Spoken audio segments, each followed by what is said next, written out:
Let's all go to the lobby. Let's all go to the lobby. Let's all go to the lobby and have ourselves a drink. All right, Michaela is singing, which means we are back in the lobby bar for the week of May the 26th, 2025. Brian and Michaela here with you. And Michaela, today here in the United States, well, technically tomorrow because we're recording this early, but it is Memorial Day, right? So it's the Mm, long weekend. It kind of is the official kickoff to summer, right? That's kind of what we classify that as, right? You got schools are being done for the year, like mm, graduations are happening, all that stuff. You're getting to go spend time at the pool. A lot of pools mm. open this Yep. weekend, Memorial Day. A lot of good sale, like mattress sales. Like that's like a Yeah. historical thing that's happened for some Yep. reason Yep. here. But one of the other things that you do come Memorial Day, come the intro to summer, is you get together with some friends and family, hopefully, and have like a cookout kind of thing. That's always a good time. And what I'm doing today during my own cookout is I'm going to make myself some shandies. Now that is something we've probably talked about here on the lobby bar before. I know you're a big fan of these. Everyone should be a big fan of these because they're amazing. They're refreshing. They're pretty low ABV because you're basically taking a beer and cutting it in half, so you can, have those while you're over the grill for all Mm. day, right? Or you're, Right. you're hanging out there. So that's what I'm going to be drinking, just a shandy. So take a beer, like some sort of like Any beer. lager, any Okay. sort of like a lager you could use. I like doing like a Hefeweizen, like a German Mm. Hefeweizen, or you could use, I guess it'd be like a Blue Moon kind of thing here. And you basically take as much of that as you want and top the rest of it off with some sort of like sparkling lemonade. So you could get like a nice like fancy sparkling lemonade. You could like lowball it and use like Sprite or 7 Up or Starry in there if you want. But basically, you're just kind of going for, roughly equal parts and sip and enjoy. One of my favorite beers of them all to just have on like a hot summer day is the Schafferhofer grapefruit, which is comes from Germany. So it's like a wheat beer and grapefruit soda. Mm. Super delicious. It's like 2% alcohol, so it is perfect for days like today. But what are you making, Michaela, or what are you revisiting? Because you did something pretty fun this week. I sure did. So I took the kiddo to see Les Miserables for the very first time, the actual show, not the movie, because these people could sing and act, and that's pretty awesome. Um, and when I went there, I go to the bar. I try to sit in the same place in the theater when I can. I'm just an old curmudgeon that way. Are Just you like a a are you a floor seat kind of gal at the theater? Are you no, a well, balcony, lower I, balcony? I What's like the what's your lower jam? balcony. I like the Lower lower balcony. Okay. balcony, just Okay. because, and I like to sit as close to the front as possible because then Stephen Michael doesn't have to have a mountain in front of him, so he can True. actually see. Because us True. short people, we got to stick together. Um, so I go to the balcony bar, right? Because now you can drink it at shows, which is really awesome. And I went and I sat, and I stood in line. I was taking a picture, and what do you know? Ryan at the bar met my eyes and he remembered me somehow, even though he had never served me before. He remembered the Mm. podcast. He remembered Drink the Movies because his co-worker had given me an amazing drink the last time I was there, and we had brought it up on the lobby bar, and I guess they were listening. Hi Ryan, hi all everybody, all the Drink the Movies or all the Les Mis Blumenthal bartenders. I don't Cast of know. Les Mis. Yeah, everything. Um, so that was really cool. He was like, I know you, and I felt like a rock star. It was so sweet and it was so lovely. And I got a free drink out of it. So I'm gonna shout out to Ryan for that. But they were making this drink called the Drink with Me, and it's a little more complicated than we normally do for a lobby bar, but it was delicious. And I want to talk to everybody about it. So what it is, it's a vodka based drink. So you're going to take an ounce and a half of your favorite vodka. They used Tito's.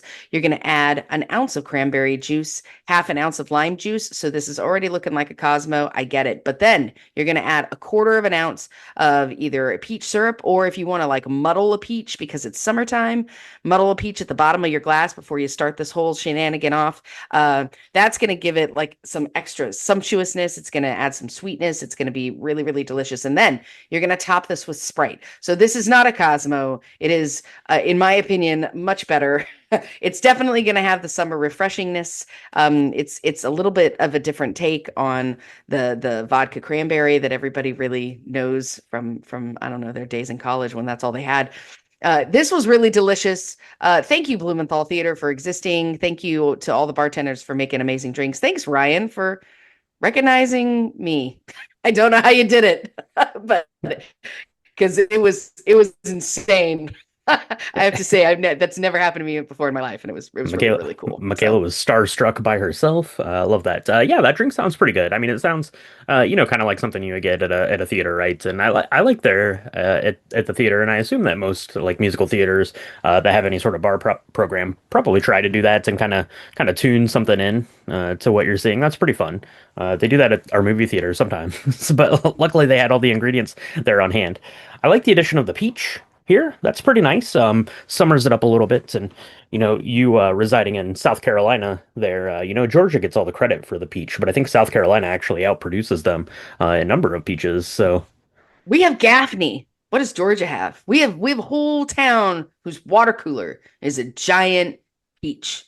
Like the yeah, water tower, it's a giant peach. It's true. huge.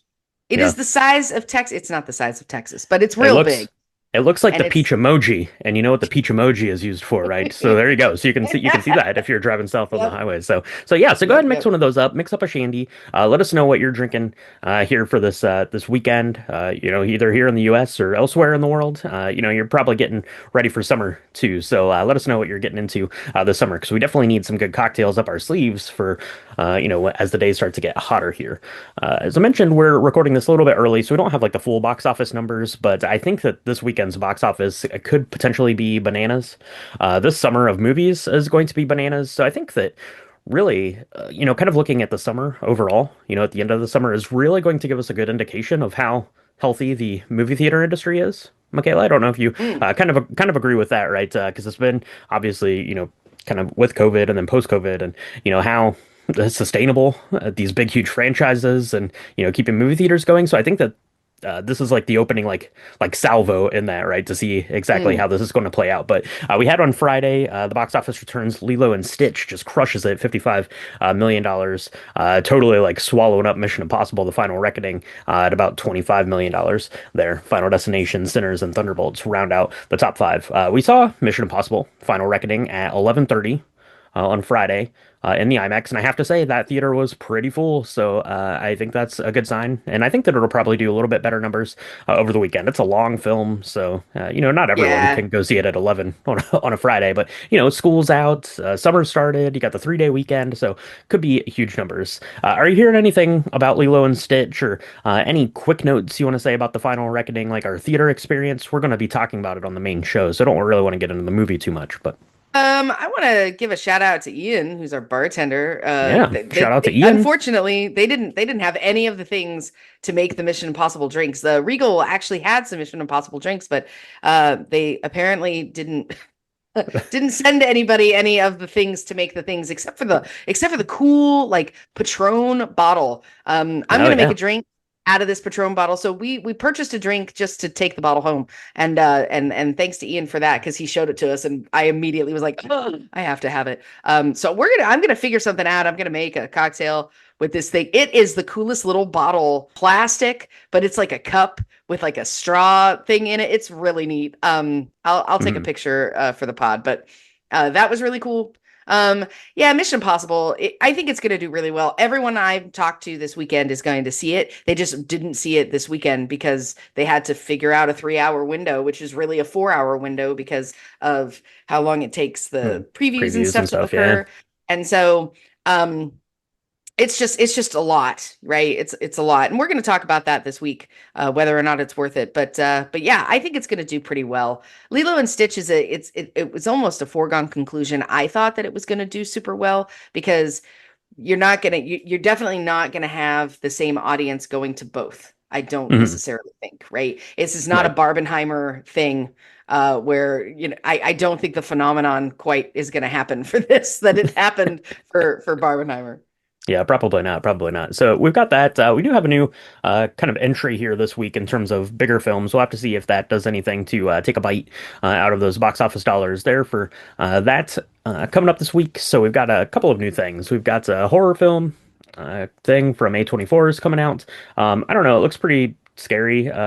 I don't know. I don't know if I'm that interested in this, but it does star Sally Hawkins, so that's pretty cool. We have Bring Her Back. It's been a big year for. It's been like a big like 2 years for horror films. So you've got that coming. If you need a summer scare, you can check that out, or you can check out Karate Kid Legends. Either if you're a fan of the original run of Karate Kid, if you're one of those people that are totally in love with what they did with Cobra Kai, it's probably going to tie into a little bit of both of those things as we're bringing back some characters from the film franchise. It looks like we're carrying things forward into like what the kind of the storylines of Cobra Kai. I don't know. It looks like it could be pretty good. I'm not like super stoked about it, but I am kind of interested to see it here at some point. But Karate Kid Legends is coming everyone's way. Bring Her Back. Is that your scary jam, Michaela? Karate Kid Legends. Is that your karate jam? So I don't think I'm gonna watch Karate Kid Legends in the theater just because I'm gonna be watching about thousands of other films this summer. And I gotta choose that wisely. Same with Bring Her Back. I don't really love going to watch horror movies in the theater because I have no escape. If it's too scary, like I can't press pause, I can't turn on, press pause to go turn on every light in my house so I can Mm. sleep later. Like I don't know. I will say, the Cobra Kai and the Legends Karate Kid. I really like that stuff. I thought that was kind of neat. It kind of turned the idea of Daniel LaRusso being a hero, this unsung hero, on its head, and that like Johnny was actually not a bad guy from the first, film and subsequent films after that. And I really like the way they did that. It sort of has jumped the shark. I'm really behind on the show itself. So I don't know. We'll see. This is either going to be like a toe dipped in nostalgia wrapped around Jackie Chan, or it's going to be awful. Either way, I think I'm going to enjoy it from my house. So I don't think I'm going to give the box office any money the next week or two for either of these films, but you know, good luck. Good luck. And Bring Her Back, man, that just looks freaking terrifying. Uh, Yeah. Looks scary. the Yeah. I mean, the girl's eyes look like demonic eyes from uh The Exorcist, and then but Mm. the actors look like they're actually going to be pretty good. I don't know. It's got this weird brother sister thing going on. Sibling connection always freaks me out because I don't have any full-blooded siblings. So like anything dealing with like twins, it's just like ooh. But It's a little too much. There you go. Yeah, yeah. I had to close my tab because the little preview video is too scary. I didn't like it one bit. What I did like though, Michaela, that was our conversation about Michael. We talked about that last week. They're talking about the angel and the cookie of all of it, and this week we have, as I mentioned, coming up, Mission Impossible: The Final Reckoning. If you need more Mission Impossible in your life, and who doesn't, to be quite honest, we did release our Patreon bonus episode about the original, the 1996 Mission Impossible film that brought Ethan Hunt to the world and made it a better place for it. So you've got that over on Patreon. We did our hangout last week. That was a ton of fun. So thank you to all the patrons who were able to attend that with us and check that out. You can find out more information about how to support the podcast and get all the sweet bonus stuff we've got over on Patreon. It's patreon.com/drinkthemovies. So yeah, I think that's going to wrap it up here. We've got the holiday weekend, so going to go ahead and sign off of this one. Enjoy some time out in front of the grill. Maybe do a quick swim. I don't know, but I am going to have a couple of shandies. So, with Nice. that, let's go ahead and wrap it up, and we'll talk to everyone next weekend. Lobby Bar.